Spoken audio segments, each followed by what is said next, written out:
The average PM is missing out on $195,000 of profit every year. We want to understand, why is that the case? And I believe that the answer to that question really comes back to understanding what is the 20% of what you do that creates 80% of your value.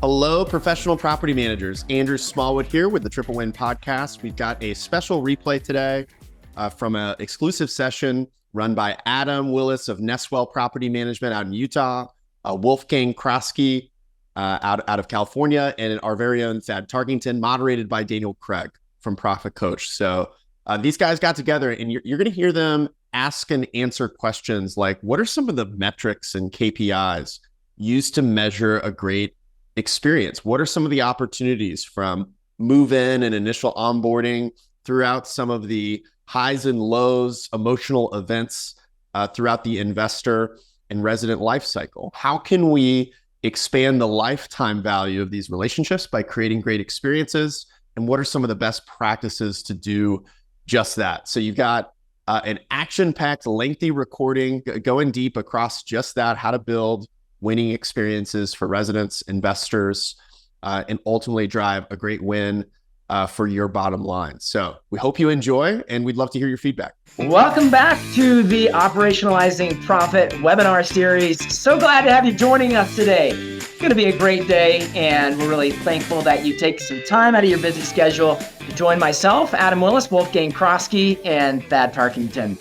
We are here to talk about operationalizing profit. Efficiency, growth, experience, profit. Last week, we talked about architecting labor efficiency. Today, we are talking about architecting experience, how to leverage the operational drivers of owner and resident experience plus profit. Next week, we'll be talking about architecting growth, but so glad to have you joining us here live today. And we've got a lot of things in the house planned for today. I always do this, guys. I always forget to change the chat settings to everybody can chat with everyone. So, all right, I've just done that. Where are you tuning in from? Go ahead and jump into chat and tell us where you're tuning in from. Tampa, sunny San Diego. Danielle, thanks for making us jealous. And then the question I want to throw out there today is what's one thing that you love about property management? Okay. I don't know that I've ever asked that here in this webinar series before. What's one thing you love about property management? Let's get a little gratitude going as well. We are privileged to have some great panelists in the house today. Thad Tarkington, Second Nature. Thad, thanks for joining. And Adam Willis, Nestwell. Thank you, Adam, for being here and sharing your experience with the industry, and Wolfgang Croskey with Croskey Real Estate. Wolf, appreciate you being here as well. Some things we got coming into chat. Never a dull moment. I love that. That's like the best way to say what you love about property management. Never a dull moment. New problems to solve. I love the long-term relationships with my clients. Michael Francis, the people making lives better, giving our clients amazing investment experience and our residents an amazing quality home to live in. Thank you for the positive outlook there. Michael, I appreciate that very much. My name's Daniel Craig. You know me. I'm the author of the NARPM Accounting Standard, CEO here at ProfitCoach, and we help property managers expand their entrepreneurial freedom by building highly profitable, self-managing companies. And as I've said before, the thing that I'm even more thankful than all that is to be dad to these kiddos and husband to Megan. God has given me many blessings, and I'm thankful for all the blessings that we experience every day in our lives from God. All right. Questions, if you have them, drop them in the Q&A box. That's where we'll be answering questions as we go along here. It's hard to keep on top of questions if you're putting them in chat, so be sure and drop them in the Q&A box. As always, we are here to facilitate transformation in mindset and thinking, to help you go from financial fog to financial clarity, from gut-based decision-making to predictable forecasting, and ultimately from mediocrity to benchmark success. Are you guys ready to talk about architecting experience? Got to get a little energy in the house from the panelists. Somebody just, you can, there we go. Thank you. Okay. All right. How to leverage operational drivers of owner and resident experience plus profit, architecting experience. I want to throw up a poll to get this conversation kicked off today, because I want to come at experience from a very specific, measurable approach today. There's a lot of talk about experience, and that's good because it's very important. But what do we mean by it? And specifically, how do we measure it? We're going to throw up a poll in just a moment, but the context for this series and for this episode is the financial benchmark study that we did last year.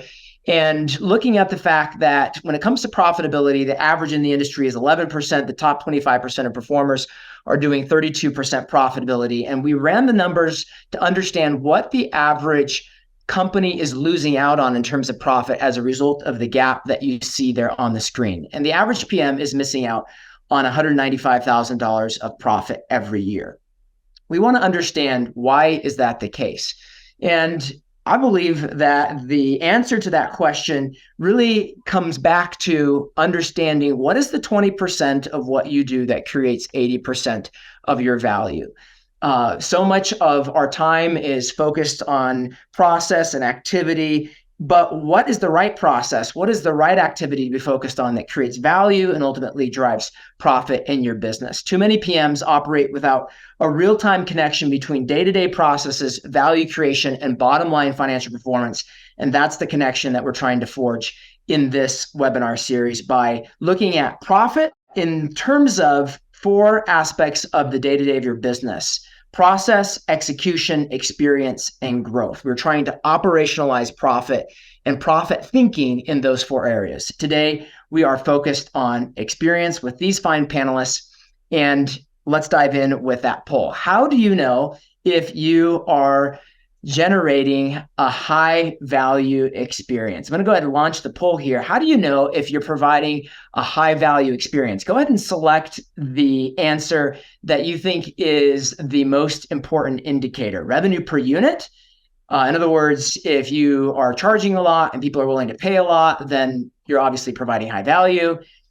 Unit churn, Google or Yelp ratings, resident lifetime, profitability, organic unit growth, organic referrals, satisfaction scoring, or surveys, or something else. Go ahead and throw in your response to that question. While you're answering, I want to tell you a story. It's Adam's story, but I'm the guy that makes Adam's dashboards, so I have the story to tell with Adam's numbers today.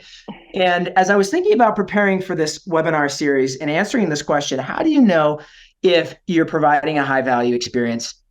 I think that there's 3 things I observed about Nestwell over the last 3 years, 3 trends that help us answer this question. Number 1 is growth. Here's a look at Nestwell's growth over the last 3 years, from about 400 to just under 1,000 units today, with 2 small acquisitions right here and right here, but tons of organic growth in the process. And so when you look at the value that Nestwell is providing, the first thing we see is that people are coming. People are coming to Nestwell.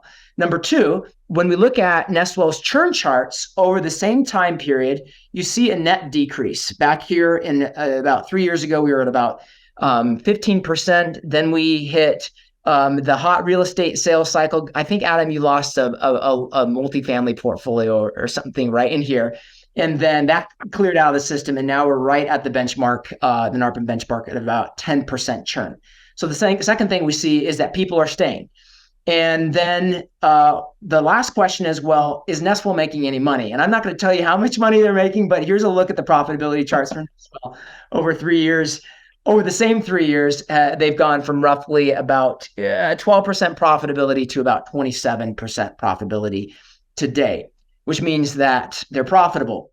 So I'm going to throw this out to you as the answer to the question, how do you know if you're providing a high value experience? And panelists, I'd love to hear some of your thoughts on this. But the premise I want to throw out, and you guys can pick this apart, is the idea that organic growth plus retention plus profitability equals a high value experience, or at least that's one way to know. Because if you have growth without retention, that could just mean you're good at sales and marketing.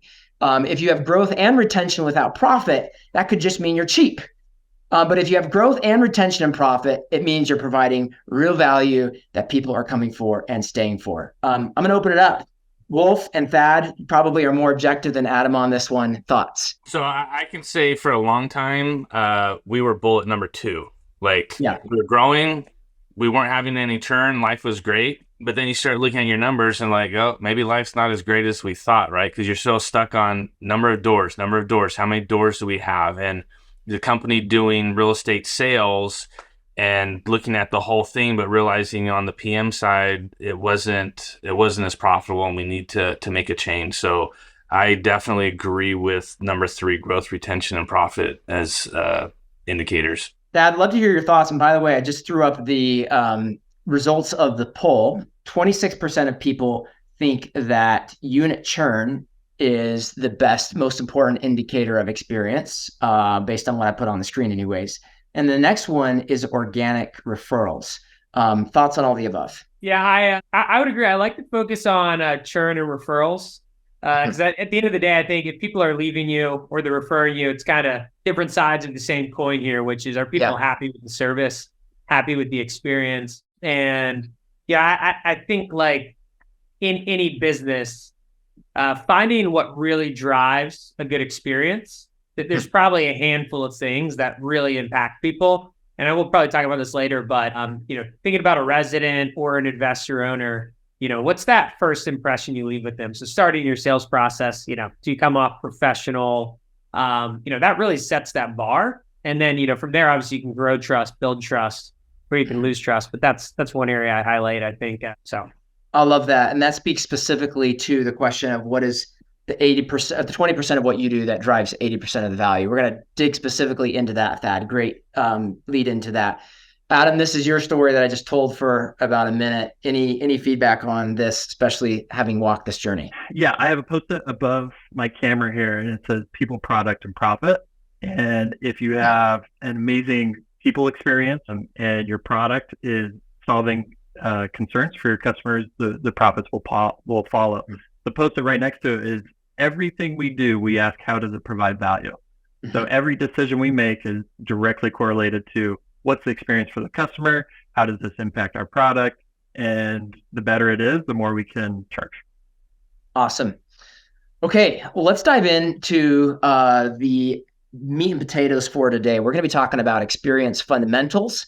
We're going to be talking about measuring and improving experience inputs, and then measuring and improving experience outputs.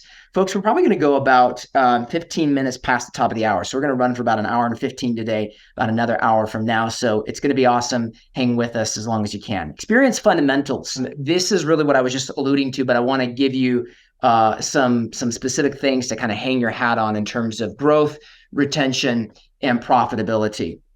And these are numbers that I would encourage you to measure in relationship to the NARPM accounting standards. As I will just throw up a little bit of a sampling of that data. The national average for churn is 20%, whereas the top 25% of companies with the lowest churn are right around 10%.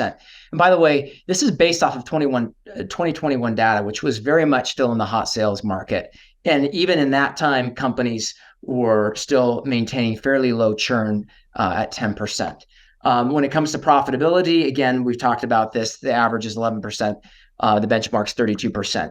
Next week, I'm going to be bringing data on what the fastest growth companies do in terms of adding new doors, so that you can sort of benchmark yourself in terms of the door add side of the equation. But these are some experience fundamentals. But I think the big question for a lot of us is what's underneath the surface of these experience fundamentals. What, like Thad was saying, are the first impression, significant experience, or like Adam was saying, the things that we do that really drive value. That's what we're going to start talking about in terms of onboarding, in terms of maintenance, in terms of communications, and some other areas of your business. But before we dive into that, we are really thankful for partners for this webinar series that have made this possible, and they've banded together to put together this Operationalizing Profit resource bundle. And it's four different resources. First of all, it's an expanded, not available to the public, resident experience report from Second Nature, a set of benchmarks for world-class maintenance operations and experience from Property Meld, double your BDM's output system from RentScale, and then 10 workflows to increase your profitability through systems, plus a bonus hiring process to reduce time to hire as used by the Lead Simple team. So if you would get some value out of any one of those resources, just say, yes, I want that, and we'll have our partners send those to you. If you already said yes last week, you're already on the list, but want to make these resources available to you again. Let's talk a little bit about measuring and improving experience inputs. And the question that I want to ask here is, what are the key events in the owner and resident lifecycle that you have to get right? In other words, what is the 20% of what you do that creates 80% of your value? And I've already talked to Adam, Wolfgang, and Thad offline about this, so I'm not going to have you guys answer this question. We're just going to dive right in. First of all, we're going to talk about owner onboarding best practices. And Wolf, I want to just have you talk a little bit about your journey with this, some of the metrics that you're currently looking at and tracking. One of the things that came up in the webinar last week that I just put up here was something from Brad, and that is the amount of time between the onboarding to the basically getting that unit or that owner handed off to their ongoing property manager and pod. So that's what that number is about. But what are some things you've been tracking related to onboarding experience and some best practices around that? Yeah. So I think first off, a lot of times people say, oh, Wolf, all this automation, all this tech, you probably have dashboards that are just pages and pages. And the reality is I don't. Dashboards are definitely not one of my strong points, but trying to get better at that. So we use 90.io and have our scorecard in there. And what we are tracking as far as that owner experience is the number of emails, calls that are coming in those first 30 days.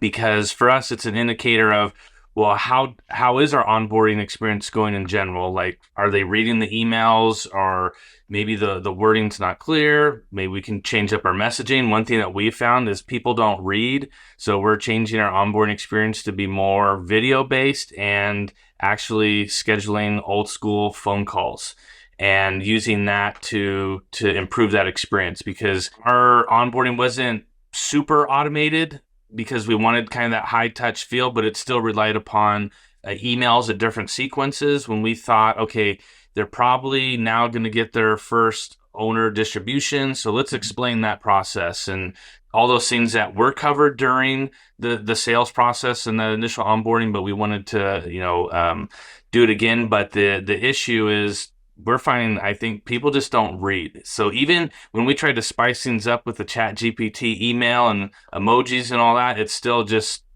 not working. So we're going to actually do scheduled phone calls and changing some of our emails to actually be videos to help with that based on the data that we're getting. I see somebody asking about what software are we using to track emails and phone calls. I'll let you know it is a little bit on the manual side. So we use Zoom for our phone service. We were using RingCentral, but when you can cut your phone bill by half, you make the switch. So we're using Zoom, and you can, export your call log. You can sort by caller ID and different things, but it is a little bit on the manual process. On the email side, we have in our owner onboarding process in Lead Simple a simple question of, how many emails were sent, and in Lead Simple in the inbox, we can see exactly how many emails came in from that owner, and then we just put that number. So it's not an automated, just the number shows up in the scorecard and we know. And I wouldn't say that our number is 100% accurate either, but at least we can see the trend. And the other question that we look at is, okay, for those that did call or email, what did they call or email about?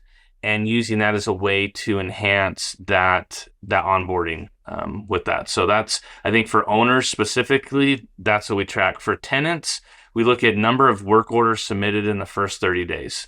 That lets us know, did we have a good turn? Did we catch everything we're supposed to? Was it turnkey like we promised? And also we get those tenants that they submit a non-work related service request. How do I do fill in the blank, and using that to improve the onboarding experience? That's awesome. We're going to dive a little bit more into the resident side of things a little bit more as well. But Adam, when we talked prior to this webinar, you shared some really fantastic things just in terms of what the sequence or best practices that you guys have surfaced in terms of creating value in this high value moment. I'd love to have you unpack that and just tell us a little bit about like what is the overall process and some key things that you find make the process sparkle. For owner onboarding or residents? Owner onboarding. Yeah.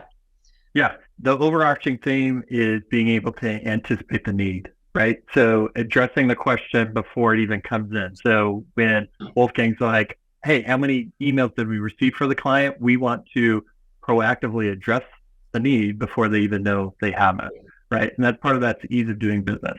So our owner onboarding is from the second the deal is closed. We have a owner onboarding specialist. That's their full-time gig.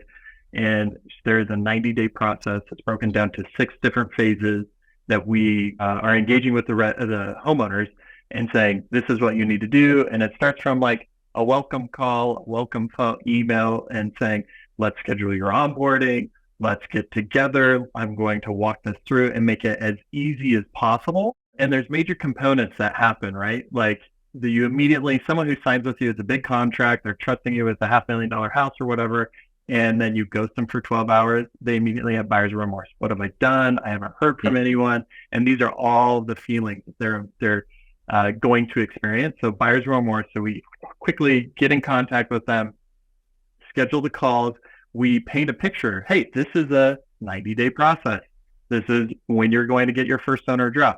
Well, let's go through this, get utilities scheduled. Let's talk about when we're going to communicate when your property is rent ready, expenses around that. We're going to be talking about, let's see, when the property is vacant, how many leads we've received, what's the impression that we've received from like inquiries on the property, what's the feedback, does it smell funny? And we're engaging them once a week in that regard. And we have kind of a hub saying, your property's on the market, here's the lead, here's the application, here's qualified leads, and here's the lease signing, here's the move-in. And it's this huge hub or spoke of lots of people talking to my owner onboarding specialist who then conveys the messaging to the homeowner saying, this is what we're doing. This is how we're providing value to you. That's awesome. And one of the things that you mentioned to me, Adam, is, and Wolf, you alluded to this as well, is personalized videos in the onboarding process. What I was expecting you to say was, yeah, and we have all of these pre-recorded videos that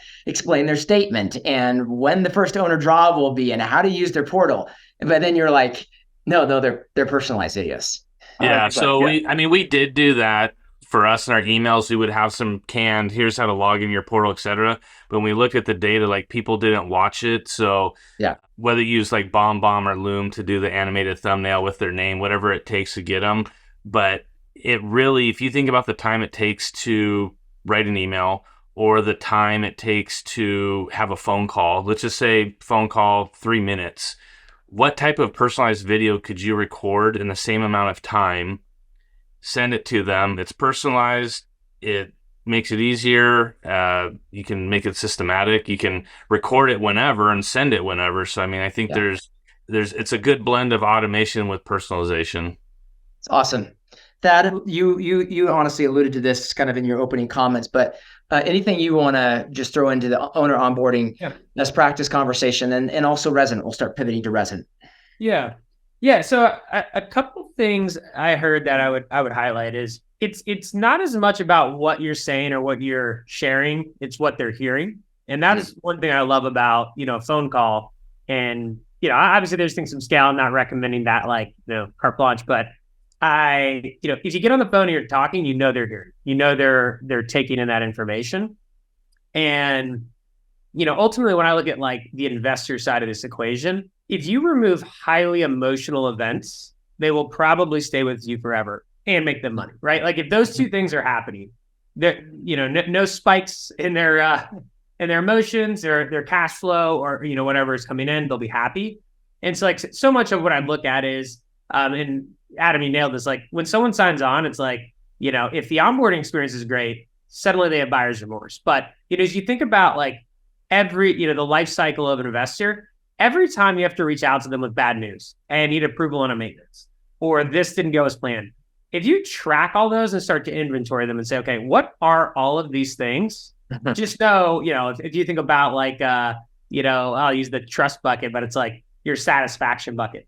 Every time one of those happens, you lose a little bit, right? And it's really hard to give them something good in there because they're expecting you to perform well and they're expecting to make money, right? They hired you to not be involved often. And so, I think that's like where I'd start is what are all those touch points? How do we get ahead of them? To Adam's point, preemptively solve these things. And then, there are different operations, products, services that can smooth out those emotional events. I think if you're doing all that, then it's how do you be proactive and say, okay, how do we actually have a call to talk about what's going well? How do we share information? But that would be kind of my key highlight is think through all those touch points and like, is every touch point is strengthening the relationship or is it weakening it? And what I see so often is, it's a very reactive industry, but it's just the only conversation points are negative, and that's the impression that people will build. So. That's great stuff, Thad. And one of the things I took away from what you said is the whole idea of like even collecting data on what are those common interaction points or those negative experiences that are occurring now. And then what can we do proactively to remove those from ever occurring? So the point there is tracking the communication across all of your clients and finding what those themes are and then addressing those. One of the things that I want to do is talk a little bit about resident onboarding. And Adam, you shared something with me that was just kind of like, hey, is it that just seems so expensive? Like, can't believe you guys do that with your residents.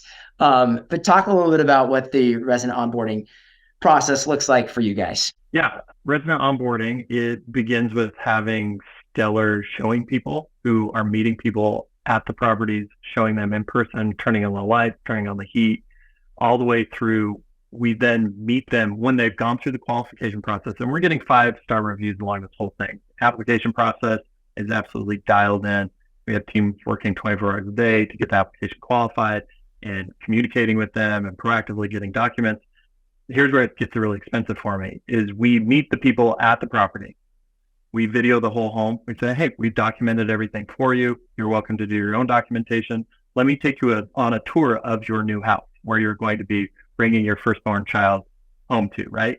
So we walk them through the property. We educate them on where the water shutoffs are, how to run the sprinkling system.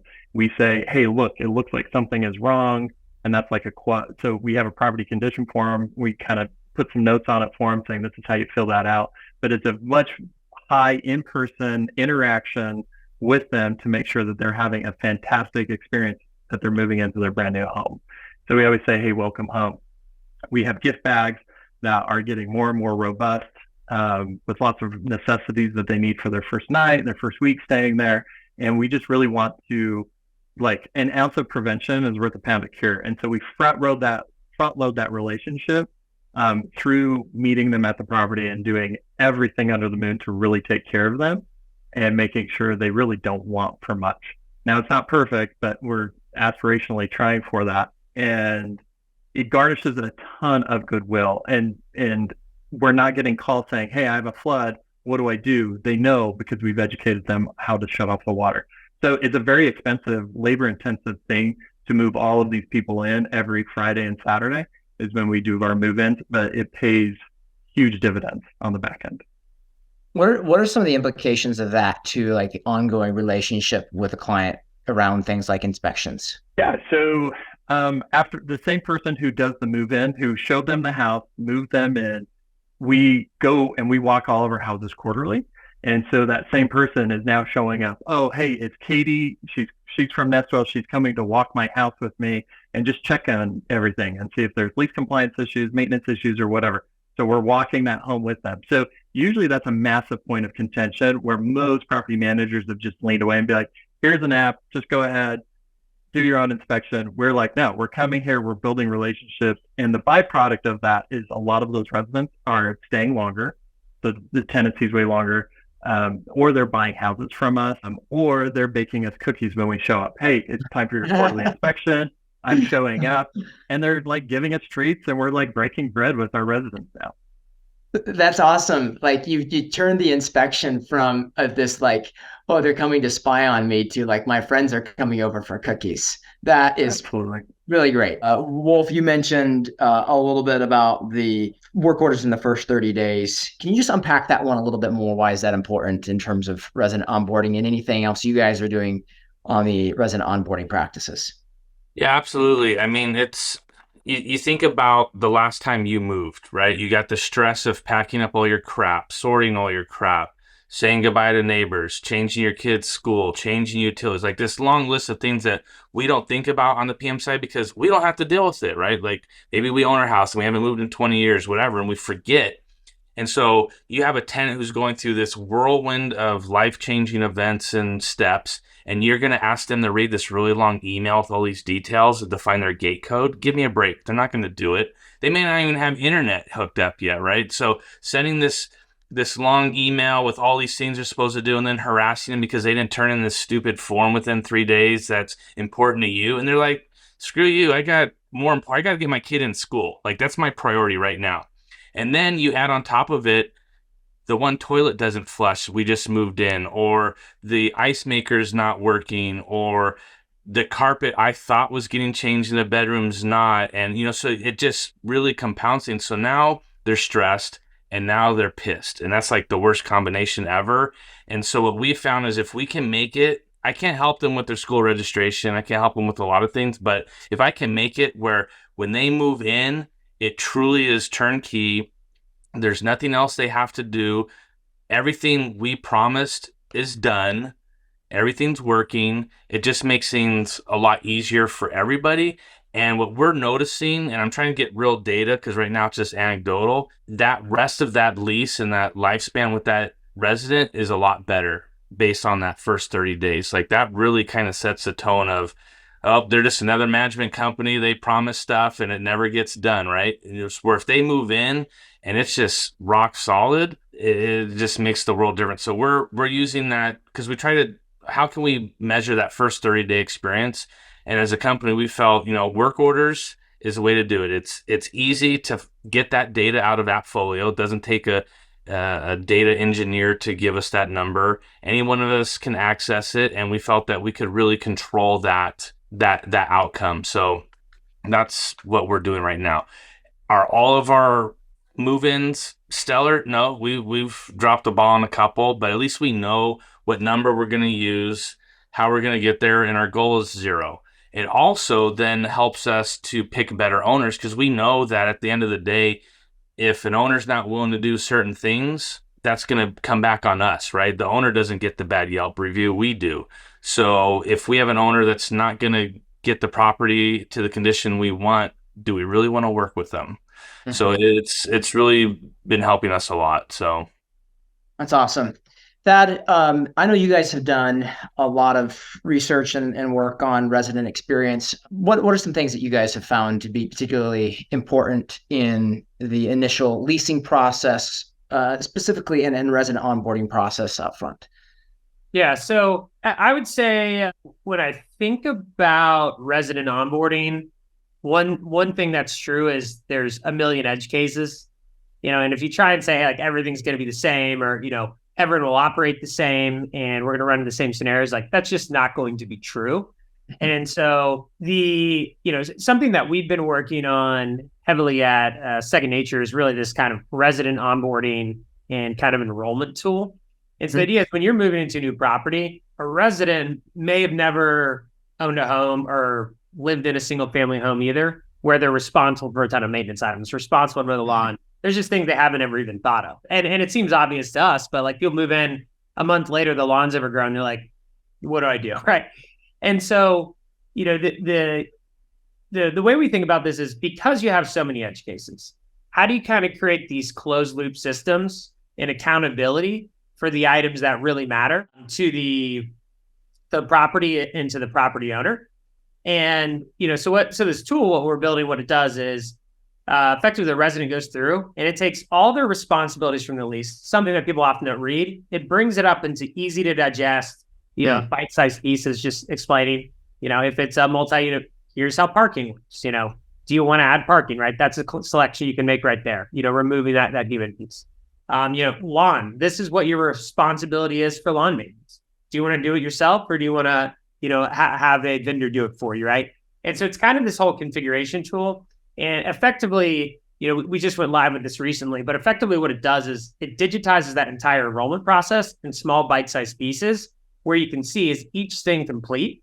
And then it's paired with these closed loop systems we've designed. So one example I'll give you is renter's insurance, just an easy one. If you kind of rewind 5 years, 10 years, everybody's saying, hey, you have to have renter's insurance. Here's why. The challenge people would have is somebody moves in, they were told to buy a policy. Wolfgang, to your point, it was probably in a 30-page letter. They didn't buy it. They've got 4 kids screaming in a moving van. And the last thing you're going to do is say, hey, call State Farm and I'll give you your key, right? It's, hey, send it to me next week. But right, if you think about the incentives, the leasing agent's not incentivized to follow up. Property managers are busy, right? You have all these moving parts. And so that's where if you don't have a closed loop system, what you ended up with, a majority of residents were uninsured. And then the downside of that is you have a kitchen fire and it's a real big mess. So the closed loop system design there is, okay, well, you have to be on a policy of some sort. So in the lease language, we're going to say, resident, you're responsible to have insurance. If you do nothing, you'll be on this policy. If you want to shop for a policy, you can do it here. If you have your own policy, you can upload it here. And then on the back end, if they upload one, they're covered. In the event that for any reason expires, they get auto re-enrolled, right? And so that's one example there. You could say the same thing for like lawn service, for example. This is the standard you have to maintain it to. You can do it yourself. Here's the cost. You have to get a lawnmower education, and so you start to think through kind of that onboarding piece. It's here's all your responsibilities. And we've designed a closed loop system that solves these. And then it's about giving that resident choice, accountability, and transparency. Choose how you want to solve the problem, but there's an accountability mechanism. And I think, again, if you look at any business problem, often, there's a lacking incentive to solve it. So I saw some jokes in the chat here about maybe I should make a test. The reality is people will take the test, right? Like you can keep adding more stuff, but how do you get people to really digest information, and how do you design like a fail safe, knowing they won't? I think is really important in the resident onboarding process. So that's great stuff. That just so we're all clear, what do you mean specifically by a closed loop system? Yeah. So the example would be, using the renter's insurance. It's, you can have your own policy or you're on this policy, and if this expires, you pop here. And in the event, if you want to buy your own, you can upload it. So it's like, no matter, there's no escaping the proper outcome, right? So that's what I mean by, closed loop is just that there's a solution designed for every edge case to capture and make sure that something's taken care of. That was great. Thank you, Thad. When it comes to the next big area that we want to talk about here, let's go to maintenance best practices. And Wolf, you touched on these a little bit, but on the last webinar, we talked a little bit about speed of repair as just a basic metric of experience, turn time, target less than 15 days, also the number of touches per ticket. And any additional thoughts you'd have on that, Wolf, as it relates to maintenance metrics that you're tracking and trying to improve? Time to get the work order assigned. A lot of tenants realize labor shortage, just different things, but they just want to know it's just not sitting on somebody's desk sitting there. Like it's being worked on. So as soon as they can see that it's been assigned to a vendor, it's a big stress reducer. So that's one that I would add to this list. I mean, maintenance, there's like millions of metrics you could get into, but as far as around the experience and what was important for a resident, it's how quickly is this thing moving along and how quickly can we get somebody to the house to fix this problem? Because to us, the microwave not working, I'm sharing this because this is a recent story in our office that we could do a whole webinar on, the 5-star review around a microwave that my mom swapped out. Anyways, that was a big deal, this microwave. They still had cooktop and all this, it was a big deal. But for our office, it's like, it's a microwave. You still have your cooktop. It's not a top priority. And we have to, I think, put ourselves in the other person's shoes, right? Every work order that's submitted is an emergency to that tenant. We have to somehow get it done. And for us, we have different criteria, but for them at that point in their day, that is an emergency for whatever reason. And it's top priority. Not having hot water ruins the rest of your day, all these different things. So how can we use data to help speed up work orders? Because even though it's not an emergency to us, it's an emergency to our resident. And it's one of the top reasons why residents move is around how maintenance is handled. So maintenance and communication are the top two that we really focus on, both on owner and resident. But the speed in which work orders are dealt with and then completed is huge for residents. Awesome. And like callbacks too, like did it actually get fixed the first time around? Having to rearrange your work schedule because the vendor didn't do it right the first time and now they got to come back a second time is a big one. That, Adam, anything you would add on is the maintenance discussion here? Yeah, I can go, Adam, or you? Go ahead. That. Cool. So I'll highlight one of the most recent products we brought onto our platform was on-demand pest control. Partner with PestShare on that. And when I think about pest control, like use this as an example, I was talking about highly emotional events earlier. And so if you look at your typical property and let's say you have a basket of 100 properties, and hypothetically, let's say 10 have a pest issue every year. Right now, that's not something that's budgeted for, right? So the resident makes a complaint. Their expectation is you're going to solve this, right? They probably, didn't read the lease with the responsibilities. So their expectation is just whatever they came up with in their mind. The problem then is when you go to the owner and say, hey, you need to pay for this. Yeah, and you just create a highly emotional event. I lived there 5 years, never had a cockroach. Why is this my fault? And then no matter where it lands, you've got three people, yourself or the property manager, the resident and the investor, with a little bit of friction, and everybody's having a bad day now, right? And so I think, you look at, Adam was talking about how do you do preventative stuff. So to me, like, a solution like this is saying, okay, first, let's get this budgeted for. We know it's going to be a problem. How do we budget that? How do we equally distribute that so everyone, is kind of contributing their cost to it? And then the nice thing is when you have a, pest control issue that pops up, instead of the old way, which was, kind of finger point until someone finally gives up and kind of waves the white flag. Now it's, hey, we budgeted for this. Here's where you submit your claim, or your work order. Someone's going to come out and solve it. So this resident gets a great experience. But then the thing that, often will happen is you might roll this out and you don't see this anymore, but it's actually such a high value. The fact that the resident can just submit a ticket and get something solved, that's great. What's even better though is that's not an hour that your team member spent getting beat up by another investor. That's not an hour you ruin the investor, call them on a Tuesday afternoon and they were having a bad day already, right?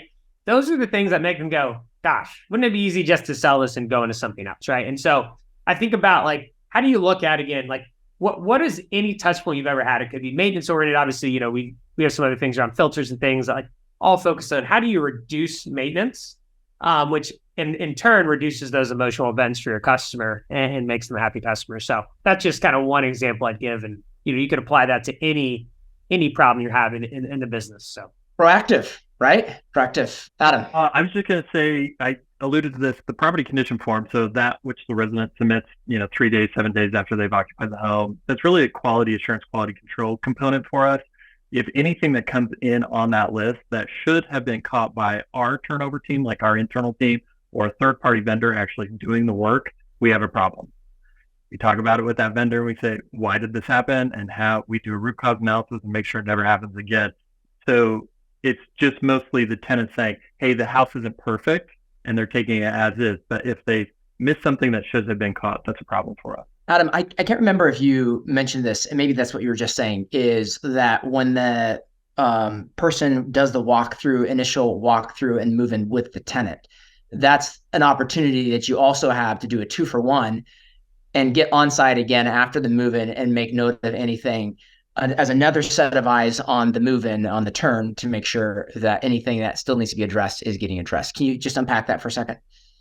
Yeah, the turnover right before a resident moves into the home, we have a turnover process that ends Friday around noon. We pre-walk the house. We video the home in really great detail, which is immortalizing the condition of the home so we can use it for security deposit dispositions in the future. Correct, right? So that gets done. We move the tenant in and we walk through the property with them, and they might catch something. Maybe they have a better eye or whatever. And we can not only manage expectations like, that little ding in the wall, well, it's not a brand new car. It's not a brand new house. There'll be nicks and dings in it, so we can manage expectations, because there are certain things that we just will not do. It's just normal wear and tear. But if something is wrong, we can quickly address it, because we're all on the hunt to deliver a really great experience. And then that person who's doing the move-in is asking for a 5-star review at the end of that interaction. So they're very concerned, saying, oh, your microwave's broken. We should have caught that. They own it and they can report it, and we have a direct connection to get that vendor back out and have it fixed before they actually start moving stuff in. Does that unpack it enough for you? Yeah, that's awesome. Okay. Adam, this one is kind of, I think, addressed specifically for you, this question. All of these move-in processes, this is Thomas, seem amazing, but how can you afford to do this? I'm doing the math in my head, and I can't think of how I could pay for someone to do all that on the move-in. One, it comes with time. Two, I think it's knowing your value, right? Like, it go back to the overarching theme here is, are you doing things that creates values for your residents and your homeowners, your two shareholders? And the answer is, yeah, when you know your value, you can start charging your worth, and that generates income and that generates profit. And what you do with that profit is you're reinvesting and deploying more people to deliver on your overarching theme, which is deliver a great experience to your residents and owners. Does that make sense? It's a work in progress, right? Like, you can't have a team of 80 tomorrow. But yeah, you're going to be wearing lots of hats on hats, but slowly you will niche down and say, this person just does onboarding, this person just does this. So it comes with scale. That's one of the byproducts of scale. Yeah. And I'm not saying this is true of you, Adam, but it also helps to have a revenue per unit that's over $300 to make this possible, right? So like, that is this is the bigger pie dimension of thinking that we're talking about here, creating more value, and people love it. Nestwell's got a 4.7 on Google, and people are willing to pay for it. It's a cycle. What's your process to make sure you're not having work orders come in? Wolf, I'll have you take this one. I feel like our list is comprehensive, but we are struggling to get the number down. How long does your property inspection take? What do you do? When do you do your final walkthrough before moving? A lot there, but I think the basic question is, what's the process for minimizing work orders? Yeah, so I think the one that we notice is identifying what are those work orders coming in? Do you identify any trends? We found that we had tenants submitting non-work related service requests about, like, how do I access the common area, or things they saw in the portal. And I think it's partly because of AppFolio, how they call it a service request, not a work order, and so they treat it like a concierge. So we were able to identify what are some of those common work orders that were coming in the first 30 days, and then looked at our onboarding to see how can we address that. And we noticed that for the HOA properties and HOAs, we tended to have more, and we realized that our onboarding, the messaging was pretty vanilla, and we didn't have any specific to the HOAs. And so what we've done, by using conditional logic, we have some additional messages that have HOA specific, how do you, access the gate? How do you add your name to the directory? How do you get your, access to the pool and stuff like that? That cut down a lot of those calls. The other ones that we've done is we actually have 2 sets of eyes that will take care of the property before move-in. So we have the maintenance side, they have their checklist, they do their thing, and then we send the property manager out to do a final walkthrough. And we actually put the onus on the property manager when there's a work order submitted, not the maintenance department, because they were the second set of eyes. So that has helped quite a bit. We use the inspector, which helps, organize those inspections and keep them, consistent. The other benefit to having those on digitals, it just makes it easier to share things. As far as the time frame to do a move-in inspection, it's about an hour and a half, I would say. One thing that we're flirting around with, so Adam was talking about that personalized move-in and showing them water shut off and all of that. that water shutoff is not going to change year after year. So when we onboard a new property, we're actually starting to make customized instructional videos specific to that house. And then we don't have to do it again. I don't have enough data to say whether it works or not, but that's how we're going to tackle that, because the generic welcome to your new property long email with everything is garbage. It just doesn't work. So back to Thad's point, you're talking, but they're not hearing.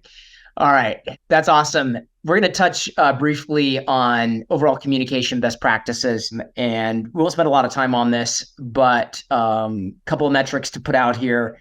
Time to response target of under 12 business hours. I think this is true for both you, Wolf, and you, Adam, if I recall from our conversations. Yep. And then also another one, I think that came out of our webinar last week, was touches per ticket. Any things you guys want to add to these in terms of communication best practices? Any of you?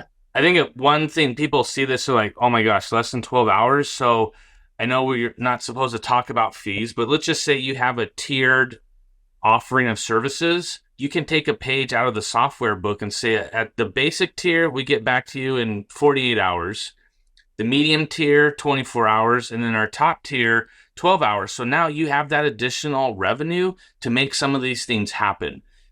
And it makes it easier. You're also not offering it to all of your doors. So that helps, if you're just starting to look into what they call like a service level agreement, SLA, where you're just offering to your premium offering. So that's maybe 10 to 20% of the doors under management. And so it reduces that stress and that load that your team may have, and you can get better. And as you get better, then you can offer it to more of your doors. But a lot of these opportunities, like Mark was talking about, having a leasing fee that allows you to provide that value, you have to charge more. There's just no way around it, but you need to provide equal value for what you're charging.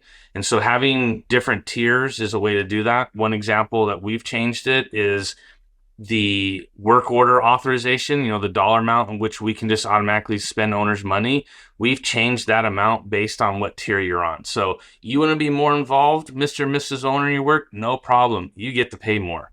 So there's ways to tweak things to give an owner what they want, but then you're compensated for it so you can actually make it happen. Awesome. All right. Well, that's the measuring and improving experience input segment of today's webinar. We're going to be moving on to a tremendously valuable segment on measuring and improving experience outputs in just a few minutes. So hang around for that. I think it's going to be gold. What is the significant thing that, I need to skip through some of these slides. I'm not sure where that came from. Let me skip through these. That's what we're going to come back to. What's the most significant thing you can do to improve your experience today? We've talked a lot of different things. What's the one thing that you need to focus on? We are putting together a tool here at Profit Coach to help you analyze your experience and some of the key interactions that you're having with clients, to understand where's the 20% of effort that can yield 80% of the results in improving your client experience. And we want to offer you an experience analysis call with our coaching team to help you discover how you stack up to the NARPM experience benchmarks of growth, churn, and profitability, and then help you analyze and architect your experience with our experience analyzing tool. And then ultimately from there, get help identifying your number one opportunity to maximize the value you create and ultimately the profit you generate, as we've been talking about. So we'd love to share this tool with you. How does it work? We need some financial information as well. So you send us a P&L for the last 12 months. On the call, we'll help you see how you stack up to these key benchmarks, help you get rolling with this analysis tool, and ultimately help you identify the number one opportunity you need to take action on from today's discussion. So no strings attached to that. We just love to get on the phone, help create some value for you around this topic of experience with our experience analyzer tool. And if that would be of use to you, I'm just going to throw up a poll here that you guys can use to say, hey, reach out to me. Let's get that call scheduled. And we'd love to have that conversation with you. So just say yes to the poll, and we'd be happy to reach out and schedule that call with you. We are going to move to our Finance for Founders Spotlight. And today we're talking with Thad from Second Nature. And the goal for this spotlight for each one of these Operationalizing Profit webinar episodes is just to step back from the minutia that we've been talking about, which is all amazing, and think big picture for a moment about the mindset that profitable founders engage with when it comes to finance. So Thad, just let's just break into it here for a few minutes and talk about some of the lessons that you've learned when it comes to finance. My first question for you is, as you've grown, as you've scaled, have there been any significant mindset shifts around finance as you've grown your company at Second Nature? I love the pause for a thoughtful answer. Yeah, I'm. And I think some of the metrics that you are specifically tracking. Yeah. No, I was gonna say I it's definitely changed, right? And I don't know.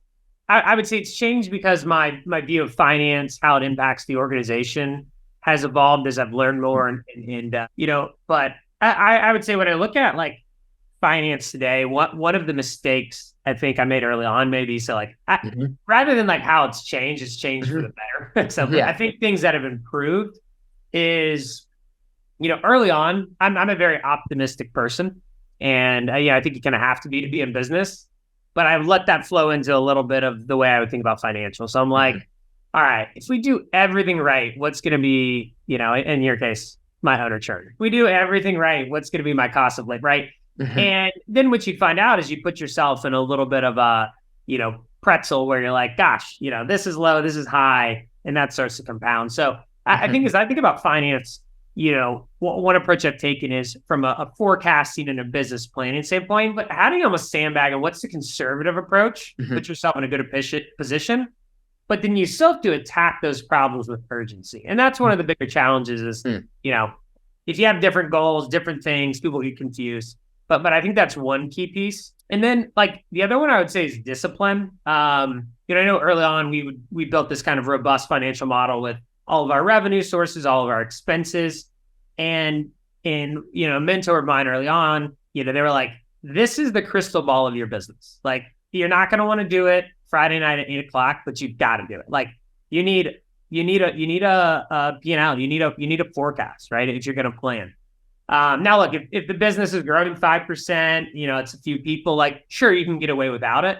But if you're trying to scale to the size of like Adam or, thousands of units, you've got to have a financial plan and understand, okay, when am I going to make a forward investment in new people? When am I going to make a forward investment in new software and process? And, so I would say if you don't know where to start there, obviously I know you guys have a lot of great resources there, Daniel, but, like Google. I don't know who can help you with a profit plan or financial forecast. No idea. So there's my fake plug. I'm kidding. But I really do like having the discipline. Like, we're going to do this every month, and we're going to look at our numbers. And then what you also realize, I like to say, big doors swing on small hinges.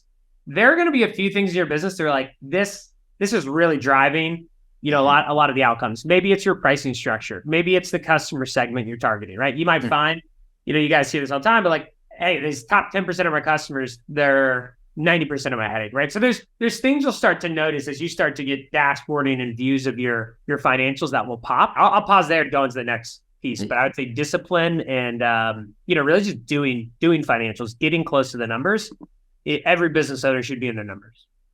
I love that. We're actually going to tackle forecasting in the next call with high integrity. But what I love what you said there, that is, it's like build a plan around conservative estimates, but go after the problem as if you were doing the BHAG forecasts with that level of urgency and courage. Fantastic. I want to just talk a little bit about investing in the business and thinking long-term. Particularly, you talked in our pre-call, you talked a little bit about lifetime value, the focus on long-term retention, and the opportunity to invest in service. And what you see as some of the pitfalls there with some approaches. Can you unpack that a little bit? Yeah. So I would say, this is really around finance, the section. But I think knowing your numbers is really important. In this business, it's a recurring revenue. It's a subscription model to an extent where, you have a customer come in and they're spending money over a lifetime. And, ultimately the decisions you're making in your business are going to affect that lifetime revenue. Your costs are going to affect, obviously, roll to your COGS, and then you're going to have your kind of lifetime profit. And so, some simple things to get started is understanding, like, if I have a customer that's spending $300 a month and they're going to stay, 3 years, well, that's about 10K in revenue, right? Mm-hmm. And if my COGS are 50%, that's 5K in gross profits. Like, you can say, okay, well, can I spend $1,000 to acquire a customer? Is that a good use of money, right? If you don't understand that latter piece, a lot of these questions on growth, where am I going to spend marketing dollars, sales, are hard to answer. Now, you're going to have second order questions of cash flow and payback period, right? Like, well, if it takes me 6 months to make that first 1,500, how am I going to fund that, right? But like, I feel like step one is getting into the numbers, understanding the business you're in. What are the key drivers? What are the financials I should understand? And don't be scared. Don't be scared of finance. Like, beat yourself up, but learn it. And then I think once you'll start to realize like that the conversation shifts from, kind of trying to keep up on a treadmill of, I'd say early in finance, when we didn't track our books really well, right? Now we have all financing, things like that. But like, we'd get an invoice and be like, what's this? Where's this? Like, I don't, and it throws you off, right? So I think like, getting your systems process is really important. But then once you understand all those levers, you can start to think really strategically about, hey, if I have 100 units, what would it take to go to 1,000? Do I need to invest in people? Do I need to invest in marketing? Could I handle the scale? And all of that should flow into a financial model as well. But one of the things you mentioned on our call, Thad, was that you've seen this challenge, like in order to kind of maximize the lifetime profit, that there's this temptation to take a short-term view and maybe underinvest in certain things like service. Can you unpack that a little bit? Yeah. I know we were talking about this earlier, and I'll give an example of an industry I think about, which is home warranty. A lot of you are probably familiar with it. And I've been to a couple of the different facilities, done some tours, and talked to these teams. And what I'd often see is, a home warranty business, you're typically charging $60 a month. So call it $720 in revenue a year. And you might be getting a few claims a year, at most, right? So let's just estimate each one of these phone calls for a claim is 20 minutes, right? So we're talking about maybe an hour a year. If you're paying someone $30 an hour to take that phone call, right? Let's benefit some other things. That's like a $35 phone call. Out of $720 in revenue, that's only 4%, right? And so I think what you look at though, with those businesses, one of their most common complaints is, well, I get bad service. I don't get good response times. So their organic's bad, right? There's high churn. And, but when you talk to a customer service executive with those companies, they're like, look how much I've lowered my costs. I'm paying $11.37 an hour instead of $11.42. My, here's all this efficiency I'm driving. And, I don't know what the right answer is right here, but I think the question I would push to ask is, hey, you're spending 2% of revenue on customer service instead of 4%, but could you charge instead of $720, $740? Yeah. And have, a rock star customer service team. And I know that's something we're really focused on, heavily investing in improving. It is tough to do, but like that's somewhere I kind of look and just like take a bigger picture and say, okay, actually, and if I had more expensive people, would they stay longer? Would they learn the business better? Could I train them easier? Would they be more committed? Right? Like, what are the other outputs of that? Right? Yeah. So again, I would look at any area of business, and sometimes spending more on quality, is going to save you money in so many other places. But like that's, I think key is kind of looking at the full picture. That's fantastic. Great advice. Think big picture, think long term. Thanks, Thad. Really appreciate you sharing those thoughts from your personal experience. All right, folks, we are going to go back to experience outputs. We're going to wrap up with this. And I want to talk a little bit about measuring and improving experience outputs in terms of reputation reviews, and then referrals and just other measurables. But we're going to spend a little bit of time here on reputations and reviews, best practices.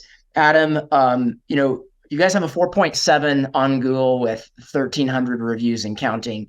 And I'd love to hear a little bit about some of the best practices that you guys have learned in terms of measuring and improving reputation and reviews and why that's important. Yeah, we have basically a constant pulse, any individual person on our team, all the way up to our culture as a whole through asking for reviews. And so we have a team goal of X amount of reviews per year. We break that, a corporate company view, a goal, and that's broken down to each individual. And so each individual we know that has to ask for 10 reviews, to get one is kind of the math.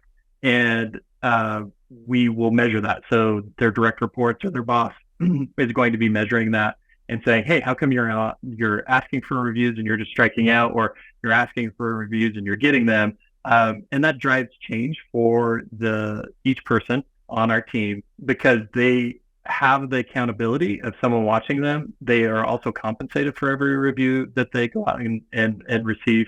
And that helps us make sure that that person is engaged and they're aligned with her corporate vision of getting a lot of reviews and driving customer experience. And so we have a constant pulse of who's asking, are they doing well? Or are they failing? Why are they failing? And let's have conversations about that. And so they're tasked to ask and deliver great experience, or they can't ask, right? So it's rooting out people who are, teammates who just aren't willing to drive change or deliver that great experience.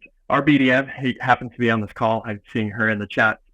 She attributes the number one way that we grow probably to herself. She's an amazing person. But number two would be because we have such a stellar online reputation that when people are thinking of making any purchase, last time you bought something on Amazon, what did you do? You will check the reviews, right? And you immediately bought based off of that, or because someone referred you to that product. And so we generate a ton of leads and close a lot of business. In fact, when we're on Facebook posts, I see my local teammates saying, oh, I'm a low-cost leader, or I'm a fixed-rates property manager. I say, go read my reviews. That's all I have to say. And then the phone rings. We joke about it as a local chapter. Engages the team to make ownership of the experience. Kind of touched on that. Everybody has to own the outcome. Everybody's vision is aligned with the company's vision. And we really do hire based off of character and personality.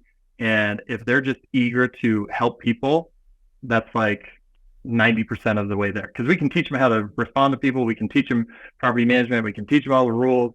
But really, are they just inherently good people who want to deliver a great experience? Yeah, Adam, I think one of the things that struck me as being so significant and powerful about what you shared here is that, to be honest, like, we know that we can have a significant impact on the review the review rating in Google, right? Like, proactive measures make a difference.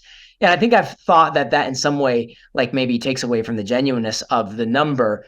But what's significant to me about what you shared here is that just the mere practice of requiring your team to make the ask brings them into some accountability about the quality of the experience that they're delivering. In other words, like, how do you have the confidence to make the ask, to make the 10x ask that you need to get the one review? Well, it's actually delivering the experience yourself day in and day out. And so I love the way that this focus on reputation actually does drive change and proactiveness in terms of your team creating that valuable experience upstream of the review occurring. So super insightful. I think this is honestly an underutilized opportunity for creating that community conversation around your experience and your quality that really does inform people's perception. Awesome stuff. Wolf, let's talk a little bit about, there's the metric, Google and other review platform ratings target 4.5 plus on Google. Wolf, let's talk a little bit about owner and resident. Actually, I want to skip to owner referrals here. Talk a little bit about how you guys are thinking about this at your company. So for us, the owner referral is kind of like, that's the best, right? Somebody's willing to go out on a limb, tell their friend, neighbor, coworker that you need to use this company. We use them.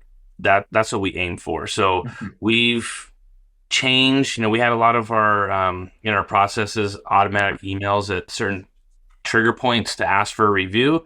And we just realized it's best to pick up the phone at certain points, say, hey, I noticed that you blah, blah, blah. Would you mind giving us a review? So we're tweaking that. And on the referral side, the same way. Owner, hey, thank you so much for doing whatever. And just training everybody, like, that is the time. You have like a 30-second window to say, hey, that's awesome. Would you mind sharing this about us and getting a review there?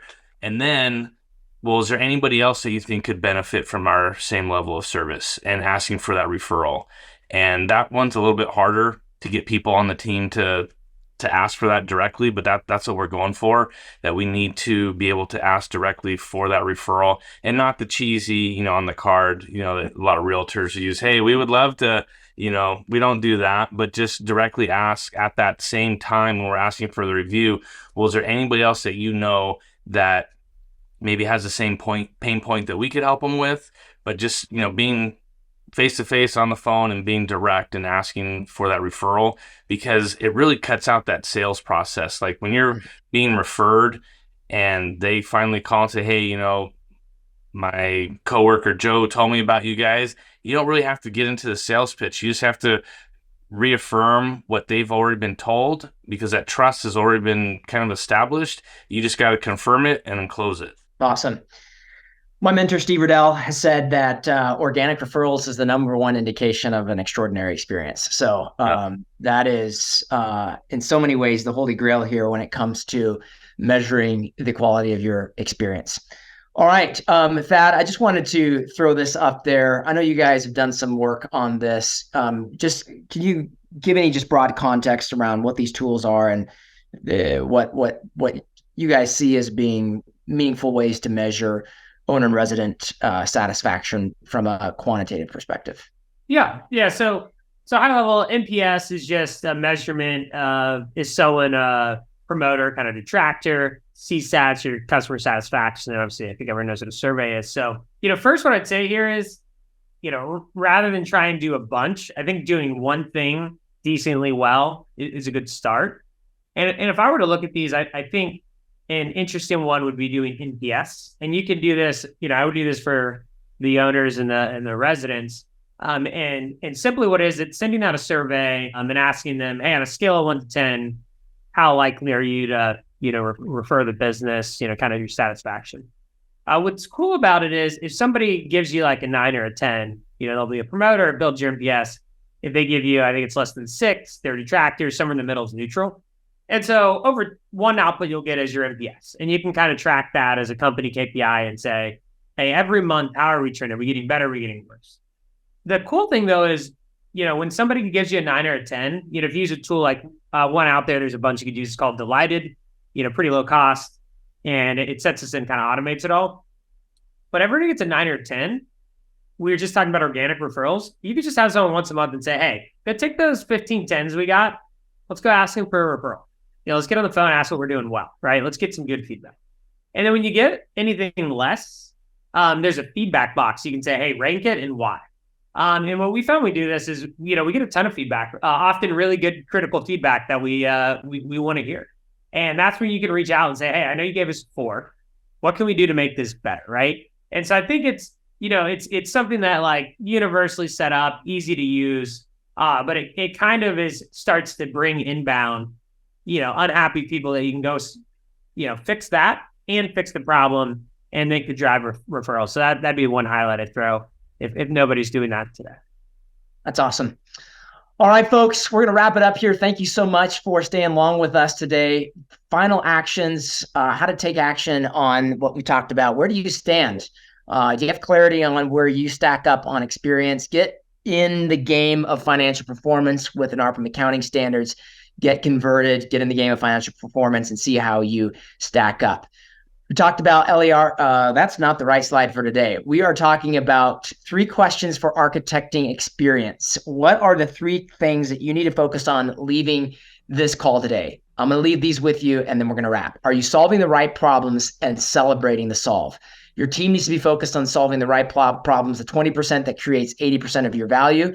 And then you need to tell your clients when you've solved your problem and their problem and celebrate it with them. Number 2, are you making it easy for them? Think effortless experience. Number 3, are you getting organic positive feedback from your clients, spontaneous wow responses, organic referrals, reviews, etc.?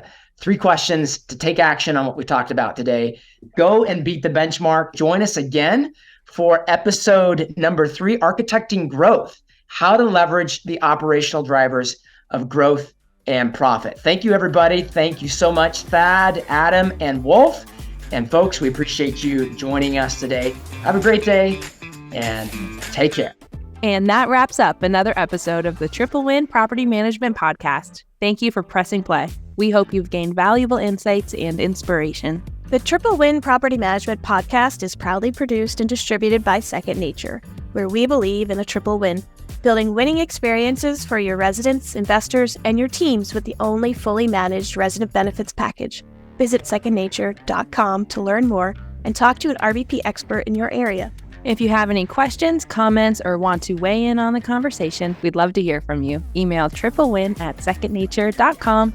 That's triplewin@secondnature.com.